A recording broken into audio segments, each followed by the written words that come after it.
மன்னாரில் நேற்று வெள்ளிக்கிழமை இரவு 10 மணி முதல் காற்றலைக்கு எதிரான போராட்டம் இடம்பெற்று வரும் நிலையில் போலீசார் மேற்கொண்ட தாக்குதலில் பெண்கள், ஆண்கள் என பலர் காயமடைந்துள்ளனர். மன்னாரில் காற்றலை மின்சார செயற்திட்டத்திற்கு எதிராக மக்கள் தொடர்ச்சியாக போராடி வருகின்ற நிலையில் மக்களின் விருப்பத்திற்கு மாறாக காற்றலைகளை தீவுக்கு கொண்டு செல்வதற்கு முயற்சி இடம்பெற்றது.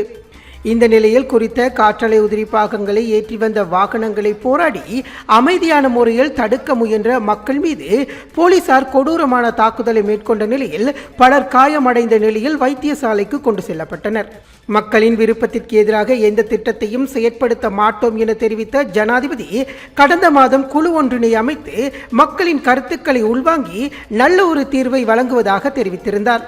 இவ்வாறான பின்னணியில் நேற்று முன்தினம் ஜனாதிபதி மக்களின் தீர்ப்பை மீறி மக்களின் கருத்துக்களை மதிக்காது தொடர்ச்சியாக காற்றலை செயற்திட்டங்களை மேற்கொள்ளுமாறு பணிப்புரை விடுத்திருந்தார். இந்த நிலையில் நேற்றைய தினம் இரவு 10 மணியளவில் முதல் கட்டமாக அமைதியான முறையில் காற்றலை உதிரி பாகங்களை ஏற்றி வந்த வாகனங்களை மக்கள் தடுத்து நிறுத்த முற்பட்ட போதிலும் மக்களின் எதிர்ப்பை மீறி காற்றலை உதிரி பாகங்கள் கொண்டு செல்லப்பட்டன. அதனைத் தொடர்ந்து 12 மணியளவில் இரண்டாவது காற்றலை உதிரி பாகங்கள் கொண்டு செல்லப்பட்ட நிலையில் பொதுமக்கள் மற்றும் அருட்தந்தையர்கள் வீதியில் இறங்கி தடுக்க முயற்சித்த நிலையில் போலீசார் கொடூரமாக பெண்கள், அருட்தந்தையர்கள் என அனைவர் மீதும் தாக்குதல் மேற்கொண்டு கூட்டத்தை கலைக்க முற்பட்டனர். அதே நேரம் போராட்டக்காரர்களை தடுப்பதற்காக விசேட அதிரடி படையினரையும் பயன்படுத்தி ஆயுத முனையில் போராட்டக்காரர்களை அச்சுறுத்தி தாக்கி காற்றலை உதிரி பாகங்களை கொண்டு சென்றுள்ளனர். குறிப்பாக சில பெண்களை கால்களால் மிதித்தும் தடிகளால் அடித்தும் தாக்குதல் மேற்கொண்டுள்ளனர். இவ்வாறான நிலையில் தாக்குதலுக்கு உள்ளானவர்கள் சிகிச்சைக்காக மன்னார் பொது வைத்தியசாலைக்கு அழைத்து செல்லப்பட்டனர்.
4 அருட்தந்தையர்கள் தாக்கப்பட்டிருக்காங்க.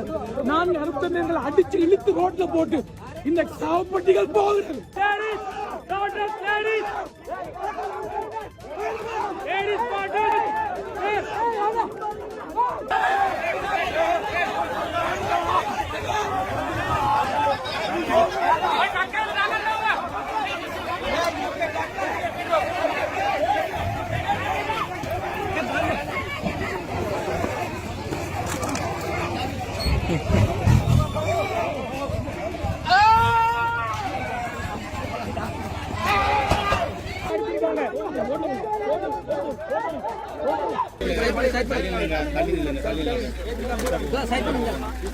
கொஞ்சம் வாங்க.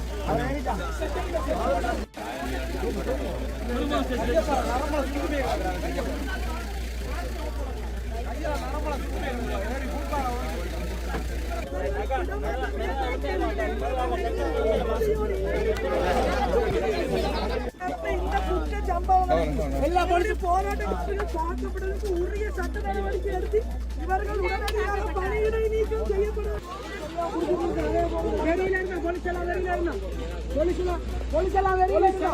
மேலதிக செய்திகளுக்காக எமது யூடியூப் தளத்தை சப்ஸ்கிரைப் செய்யுங்கள்.